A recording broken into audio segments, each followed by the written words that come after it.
السلام علیکم ورحمۃ اللہ وبرکاتہ۔ اسلام میں عبادت کا ایک ایسا حسین اور خوبصورت عمل بھی ہے جس میں بندہ دنیا سے کٹ کر صرف اللہ کی رضا کے لیے مسجد میں قیام کرتا ہے۔ تو جی ہاں، ہم بات کر رہے ہیں اعتکاف کی۔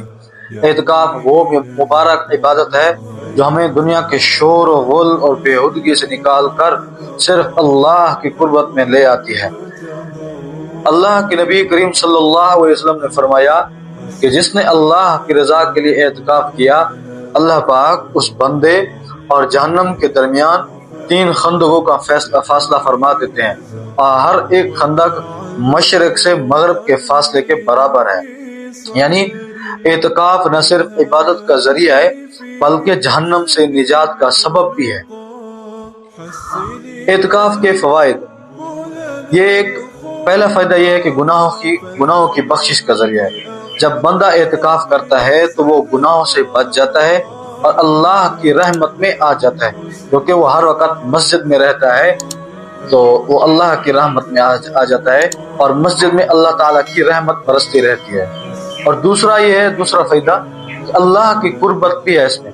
حدیث قدسی میں ہے، اللہ تعالیٰ فرماتے ہیں کہ میرا بندہ نوافل کے ذریعے میرے قریب ہوتا رہتا ہے حتیٰ کہ میں اس سے محبت کرنے لگتا ہوں۔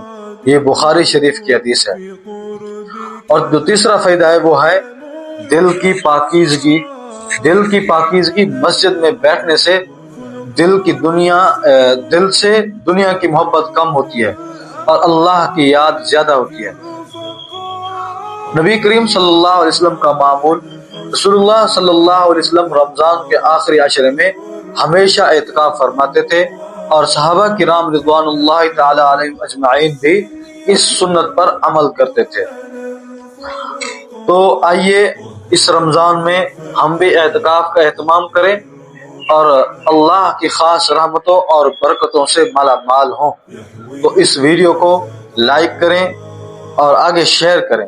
اگر آپ ہمارے یوٹیوب چینل پہ نئے ہیں تو ہمارے چینل کو سبسکرائب بھی کریں تاکہ زیادہ سے زیادہ لوگوں تک یہ ہماری ویڈیو پہنچے اور لوگ اعتکاف کی فضیلت جان سکیں۔